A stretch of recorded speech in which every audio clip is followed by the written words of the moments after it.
I committed a grave error, and as a result of my selfish beliefs, I lost the only man I've ever loved.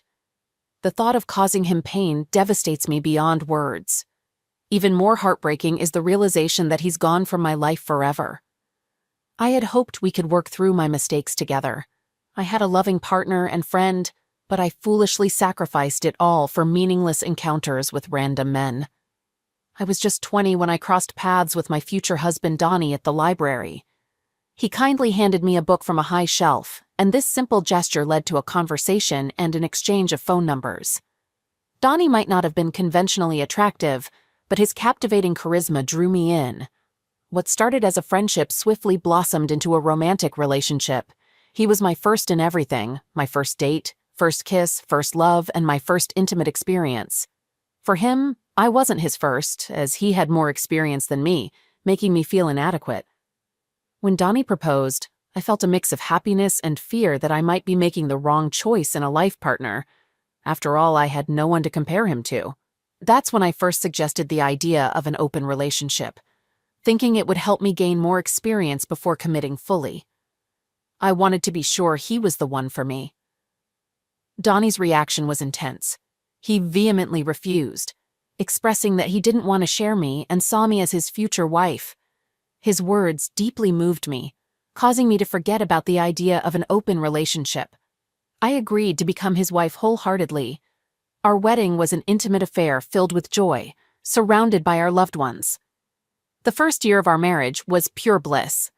However, as time passed, my lingering doubts resurfaced.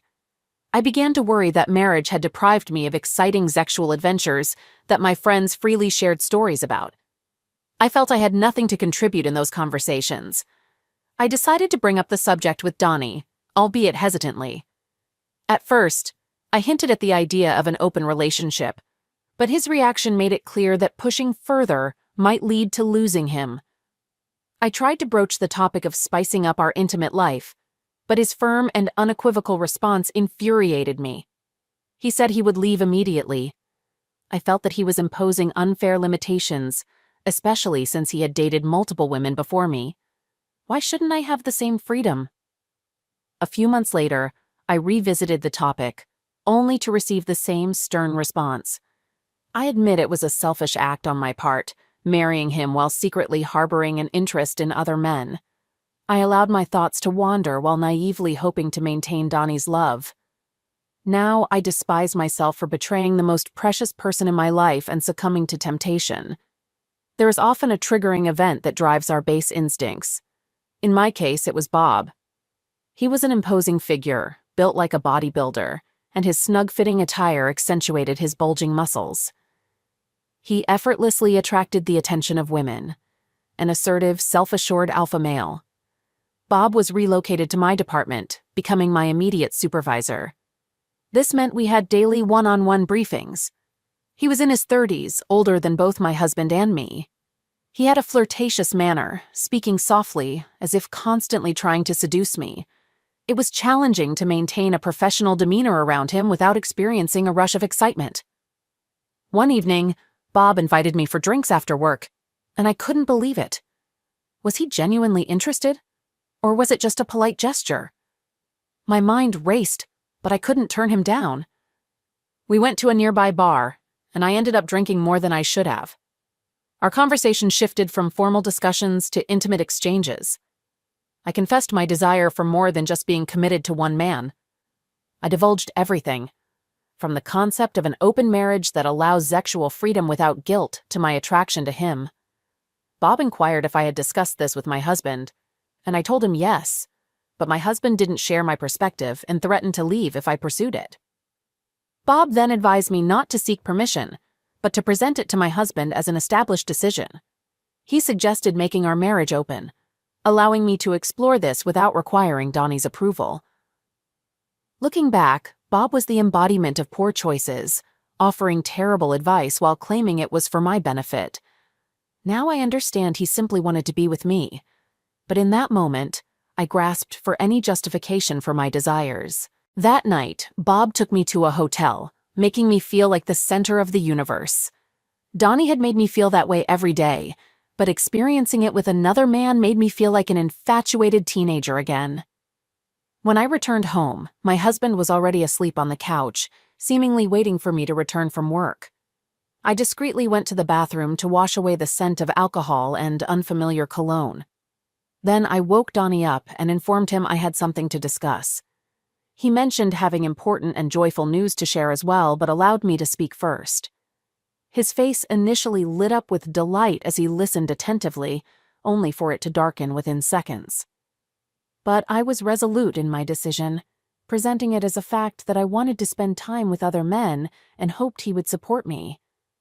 I yearned for the admiration and adoration from other men, similar to how Donnie had once treated other women. What nonsense I spewed at the person who had cherished me.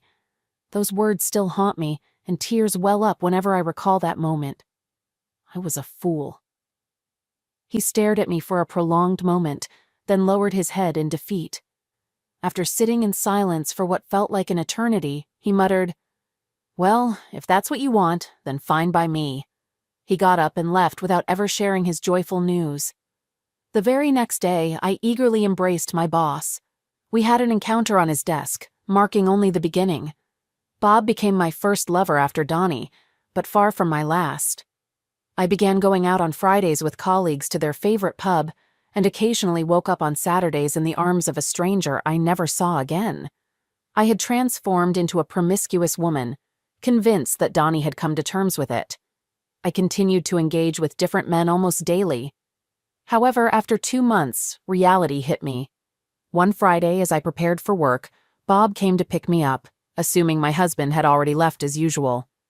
I thought we could take the opportunity for a few encounters before heading to the office. However, Donnie was still at home when I returned. My husband opened the door to find Bob standing there with a bouquet of flowers. Their conversation was drowned out by the noise of the shower. When I emerged, they were conversing amicably, as if everything were normal. Donnie was always composed, showing no signs of anger, hurt, disappointment, or sadness. He wore either a smile or a frown. Consequently, I genuinely believed he was perfectly fine with our open marriage. My naive and immature mind failed to realize I was heading towards my own downfall. On the way to work, Bob made light of how well my husband had embraced the concept of an open relationship. It was a Friday. Bob and I reserved a room with expansive views of the city skyline. That night, we engaged in passionate intimacy. I returned home on Saturday and immediately sensed that something was amiss. An eerie silence hung in the air. My husband and I typically didn't work on weekends, and he always had his favorite music blaring from the speakers. I glanced into our home gym, but he wasn't on the treadmill as he usually was on Saturday mornings. Hoping for a semblance of normalcy, I proceeded to the kitchen, where he'd typically prepare coffee. On the countertop, I noticed my favorite mug. It brought a smile to my face, offering a glimmer of our shared life. I reached for the mug, eager for a sip, but it was empty.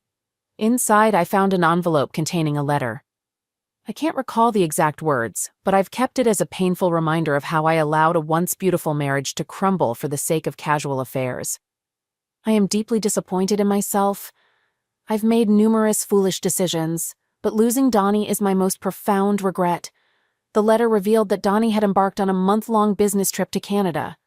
Upon his return, he intended to initiate divorce proceedings. He expressed regret for marrying me and spending so much time together. Next to the letter was a plane ticket and a passport issued in my name. On the back of the ticket was a message. "Remember the news I shared 2 months ago? Well, here it is. My company was willing to cover our accommodations in Canada and offered you a job." At the bottom of the mug lay his wedding ring. My world crumbled before my eyes. I spent the remainder of the day staring blankly at that mug, unable to eat or drink, just lost in despair. What followed was a profound depression as my life gradually unraveled. The very next day, as if following a script, Donnie's best friend arrived to remove all of his belongings. I wailed inconsolably as I watched him and some movers take away nearly everything that belonged to my husband. Donnie's friend shot me a disgusted look and called me a disgrace. His words stung then, But they cut even deeper now because since my husband's departure, my home has felt painfully empty and desolate. In an attempt to distract myself from the pain of losing my beloved, I hopped from one affair to another, from one bed to the next. I was trying to numb the ache deep within. Then, barely a week after everything had unraveled, Bob submitted a transfer request. When I asked him why, mentioning that I believed something special was developing between us, he responded coldly, stating he was moving on now that the excitement had faded. I felt utterly betrayed. My new boss immediately took a strong disliking to me. My personal life had left me in such anguish that it had a severe impact on my job performance. It didn't take long before I was terminated due to another mistake. My parents and friends disassociated themselves from me completely. Donnie's friend had spilled the beans about my promiscuous behavior. They wanted nothing to do with someone who had discarded her marriage for another man, branding me as a harlot. In a very short period, I lost every person who had meant something to me. A month later, Donnie returned from his trip and initiated our divorce proceedings. I made numerous attempts to plead with him, urging him to listen and allow me to explain. I even suggested couples counseling, suspecting I might have had nymphomania, but he completely rejected any engagement with me. By the time our formal separation was complete, I found myself without our cozy home, without the support of my loving partner, and without a single person who cared about me. I still harbor deep self-loathing for having ruined it all. All right, that was a fun story. Now let's move on to another exciting one. Stay tuned and let's dive in. My wife's name was Mona, and at 28, she may not have been considered conventionally attractive, but her incredible physique more than compensated for any facial imperfections. I adored her. She possessed intelligence, a great sense of humor, and I believed I could entrust her with my life. Mona worked as an environmental biologist for the state's Environmental Protection Department. As for me, I'm Jim, 30 years old, a civil engineer employed by a consulting firm. Together, we earned a comfortable income, and a year ago, we purchased a lovely 3-bedroom suburban bungalow. We crossed paths due to our careers, dated for 6 months, got engaged, and soon after exchanged vows in a church wedding. Before our marriage, we both pledged unwavering commitment to fidelity, mutual respect, and trust, laying a strong foundation for our union. Our plans included starting a family with children. Upon moving into our house a year ago, Mona struck up a friendship with a neighbor named Sally, who was active in local affairs. Sally, a divorced woman of Mona's age, often accompanied her on shopping trips and to the movies. I didn't mind since I preferred staying at home, where I could indulge in my love for books while Mona was out. Sally even introduced Mona to the local library board, where they served together. These board meetings, initially brief monthly gatherings, evolved into 4-hour sessions held twice a month a couple of months ago. Mona explained that the extended meetings were necessary to implement a more interactive computer system at the library. Due to her computer expertise, she was asked to collaborate with the head librarian after these meetings to establish criteria for the new system. It all seemed reasonable to me, so I didn't think much of it. I do recall that after her first lengthy board meeting, Mona appeared unusually edgy and distracted for a few days. When I inquired about the issue, she mentioned that the head librarian was challenging to work with and required special handling. Update. Now let's consider my observation of her damp hair. Finding her hair damp at the back indicated that she had either broken a sweat or taken a shower somewhere. But why would she be perspiring or need a shower while she was supposedly at a meeting? I knew she hadn't showered or even had time to splash her face at the sink after returning home, as I had been awake waiting for her. A quick whiff of her skin confirmed the presence of soap, and not the usual bath soap she used. Where could she have taken a shower? Perhaps at a motel? These suspicions left me less inclined to be intimate with her. Not tonight, honey. I'm too exhausted. The meeting was quite long and we both have work tomorrow. All right, sweetheart. Get a good night's rest. She shifted to her side of the bed, facing away from me, and drifted off to sleep. I found it peculiar that she wasn't interested in maximizing our intimacy during her fertile period. However, I recalled her consistently declining lovemaking after her library meetings, attributing it to fatigue. These recurring patterns raised further doubts. She likely wished to conceal any signs of her post-encounter looseness. We had discussed starting a family, having been married for 5 years, and waiting until we were financially secure with her no longer working.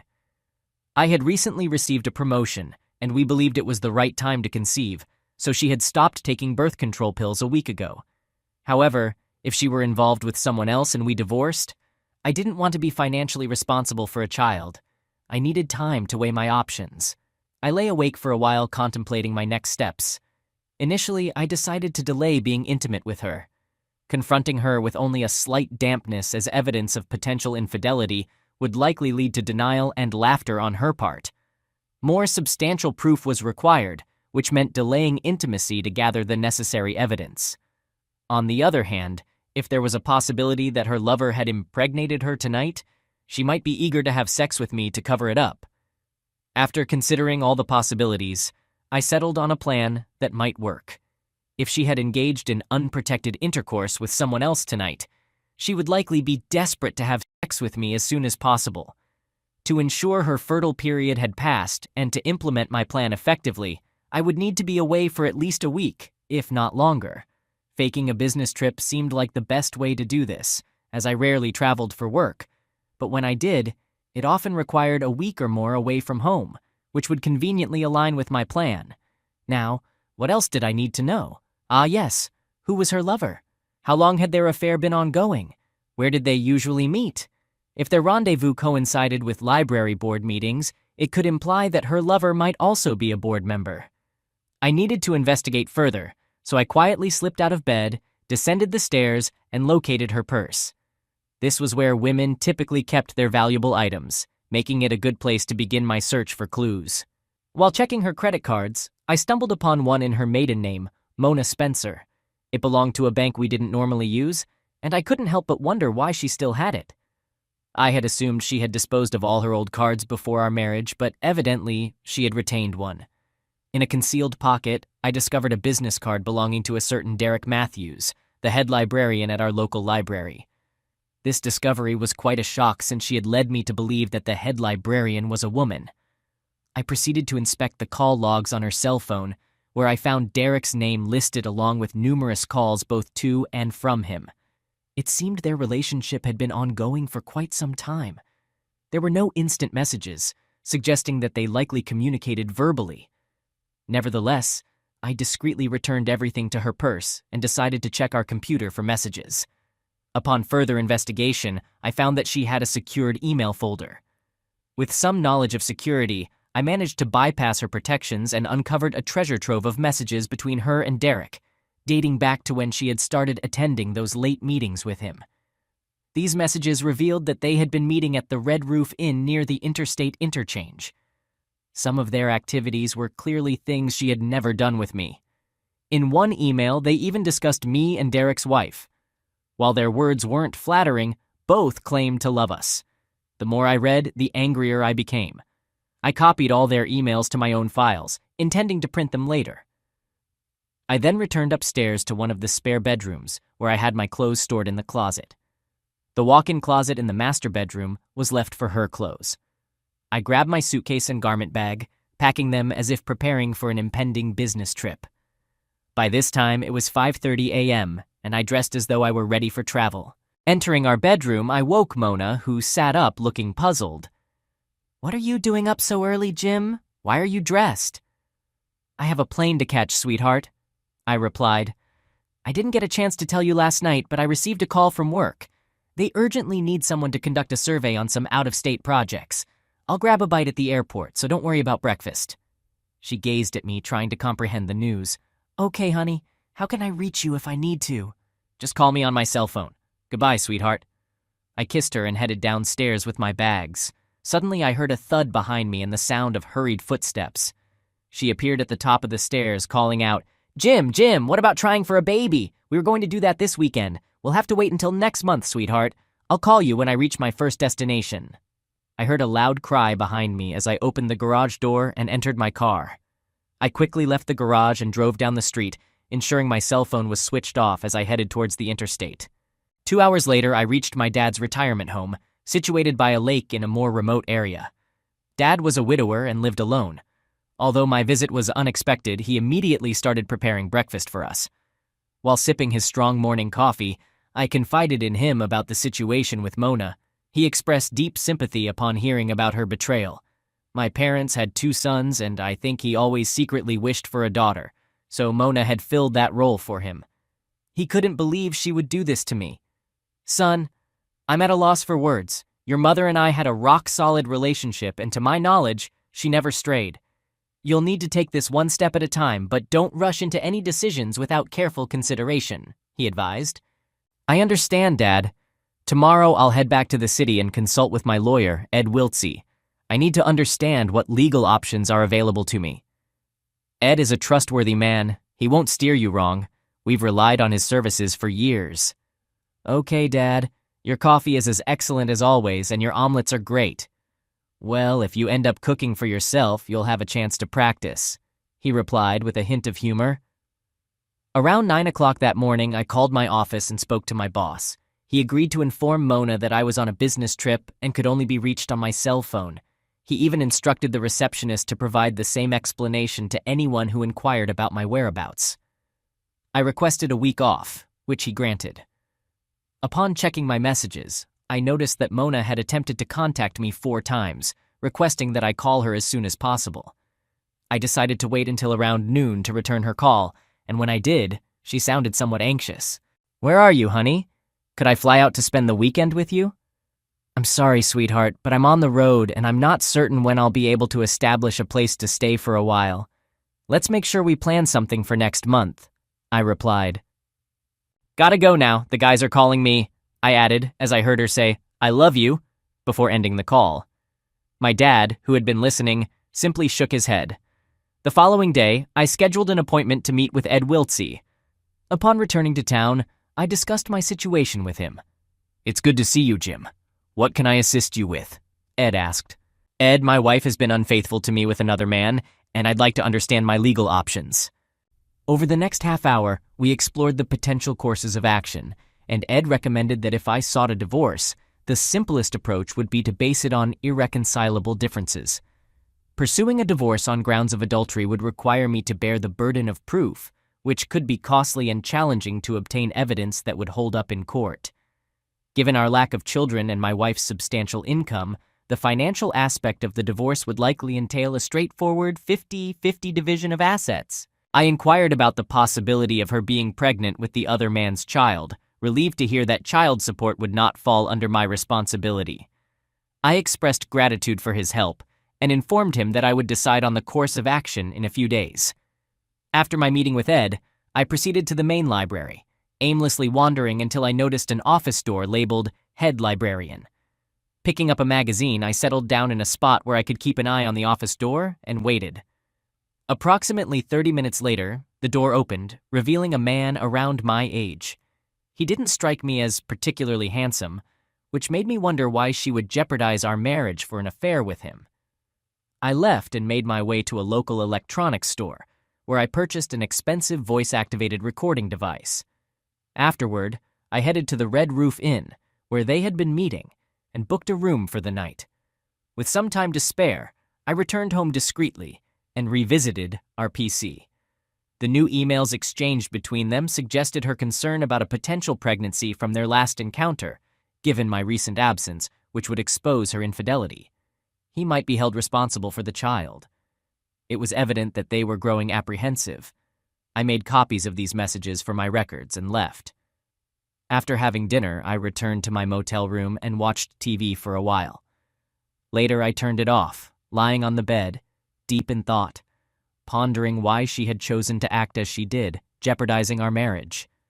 As far as I knew, our relationship had been filled with love, wonderful plans for the future, including starting a family and retiring together. Yet, she had thrown it all away. Our sex life had been fulfilling when we first married. Her response to my business trip indicated that she had engaged in unprotected intercourse with him, potentially resulting in a pregnancy. Her decision to give him the opportunity to father her child led me to believe that she harbored deep feelings for him. Overwhelmed by emotions, tears welled up as I reflected on the time we had spent together. Although there had been moments of joy during our years together, the pain of our ending overshadowed it all. I eventually came to the realization that even if she didn't become pregnant by him, I couldn't find it in my heart to forgive her. Divorce seemed to be the only solution, but I knew I had to confront her first, and I wasn't looking forward to it. At around 8 o'clock, I used my cell phone to call home and spoke with her. It was evident from her voice that she had been crying, so I asked her what was wrong. "You don't sound well, sweetheart. Are you sick?" "Oh, Jim, I just want you home." "Well, I'll try to resolve things as quickly as I can. Hang in there. Why don't you go and talk to Sally? I'm sure she can cheer you up." I half suspected that Sally might have been involved in my wife's infidelity, so I had nothing to lose if they spent time together. "Okay, honey. Hurry home. I love you." "I will, sweetheart. Goodbye." I hoped she noticed that I didn't reciprocate with an "I love you" when I signed off. At 11 o'clock that night, I went to the motel office and found a young man working alone. I was relieved about that because a female clerk might have refused to do what I was about to ask. After some friendly conversation while we were alone, I offered the young man $100. Given his not-so-great pay, the offer was tempting enough for him to agree to provide me with a record of the times my wife and Derek had stayed at the motel. I gave him my wife's maiden name and the date when I suspected their rendezvous had started. I assumed they would use the credit card in her maiden name, which I had found in her purse, to minimize the risk of discovery. He promised to work on it that night and have the list ready for me in the morning. I went to bed feeling down and had a restless night's sleep. Early the next morning, I returned to the motel office, and the young man had the list ready for me. It confirmed my suspicions. They had checked in after the library meetings. I showed him a picture of my wife, and he recalled her, as she had registered using her credit card. They typically only use the room for about an hour or so before leaving in separate cars. He mentioned that this was typical of many cheating spouses he had seen. After having breakfast, I headed back to my dad's place. I spent the rest of the week fishing, and on Thursday, I called Ed Wiltsey and asked him to proceed with the divorce papers. He assured me they'd be ready in a few days. I continued to call home every evening, pretending I was in a different city. Mona sounded increasingly despondent with each call, and I began to feel a twinge of pity for her. However, I couldn't bring myself to let her off the hook. I wanted my revenge, though it was bittersweet. I returned home on a Friday afternoon while she was still at work. Based on their recent emails, it seemed that the affair was winding down, likely due to the fear of her pregnancy. It appeared that I wouldn't need the tape recorder anymore, so I could return it and get a refund. I had gathered enough evidence of her infidelity from their email correspondence. I began printing 2 copies of their email communications, thinking that Derek's wife might benefit from having a record of their affair. My next decision was whether to confront Mona immediately or wait to see if she became pregnant. When Mona got home from work, she threw herself into my arms, tears in her eyes. "Oh, Jim, I missed you so much. Sweetheart, what's wrong? Did something happen, like a plumbing issue?" I asked. "No, I just realized how much I love and missed you after you left." "As soon as we've had dinner, I want to take you to bed. If you're that eager, I should consider going away more often." No, I don't want you to leave me again." "All right, sweetheart, let's go out to eat and then come back home for some quality time. It sounds like a plan," I said with a smile, noticing her tears. I felt like a terrible person. We had a surprisingly calm dinner at our favorite bistro, and when we returned home, she began undressing as she ascended the stairs to our bedroom. By the time I reached the bedroom, she was already lying on the bed. "Hurry, honey." Looking at her, I knew I would miss her, but I couldn't bear to share her with anyone else. She had been exclusively mine, and now she wasn't. I knew she expected me to make love to her in case she was pregnant. However, I reasoned that it didn't really matter whether she was pregnant or not. It was over, and I needed to tell her. I sat up on the side of the bed. "Mona, we need to talk. I can't go on pretending picturing you with Derek." I heard her gasp, and when I turned to look at her, she stared back at me in horror. "It's over, Mona. I'm going to file for divorce." She suddenly got up and rushed toward the bathroom. I went downstairs, poured myself a drink, and waited for her to come down. She would likely want to salvage something from the wreckage of our marriage, maybe even try to talk me out of divorcing her. Sitting in the dimly lit room with only the kitchen light in the background, I sipped my drink and contemplated my life and the uncertain path that lay ahead. I was still young and had the opportunity to build the family I desired, My career was on an upward trajectory. Maybe, all things considered, it wasn't too bad, but I still felt depressed. It seemed like she was starting to enter a state of denial and would be down soon. A few minutes later, I heard her descending the stairs, and I observed her as she entered the living room and sat across from me. I reached up and turned on a light. "Are you ready to talk now? Are you ready to explain why you did it?" I asked. "Yes," she whispered. "I really don't know why.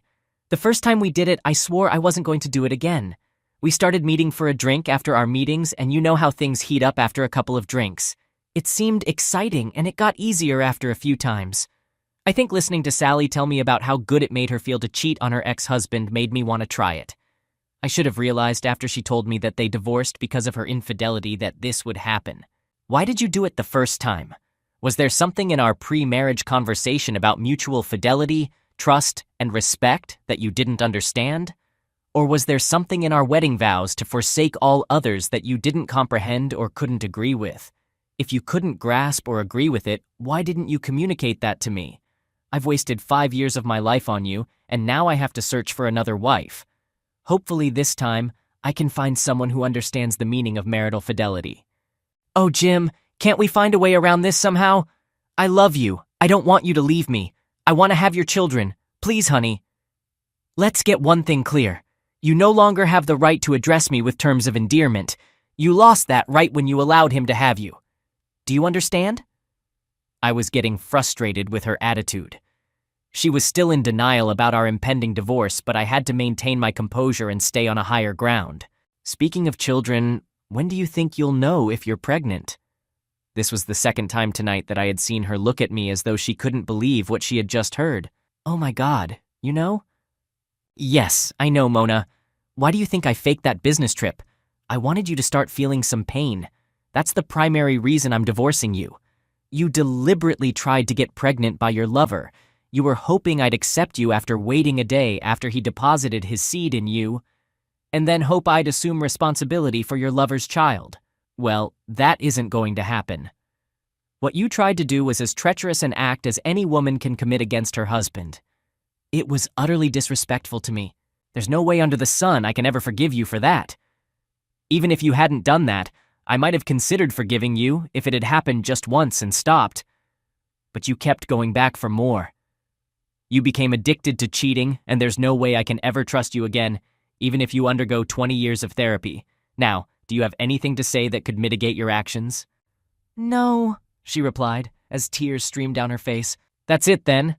I've already initiated the process with Ed Wiltsey to have divorce papers prepared. They should be ready by Monday. We'll split all our assets 50-50, and there will be no alimony, even if you're pregnant. No child support. It won't be my child. Do you agree to this arrangement?" "It sounds okay. I will talk to a lawyer before I sign, but it sounds okay," she sobbed. "Very well then.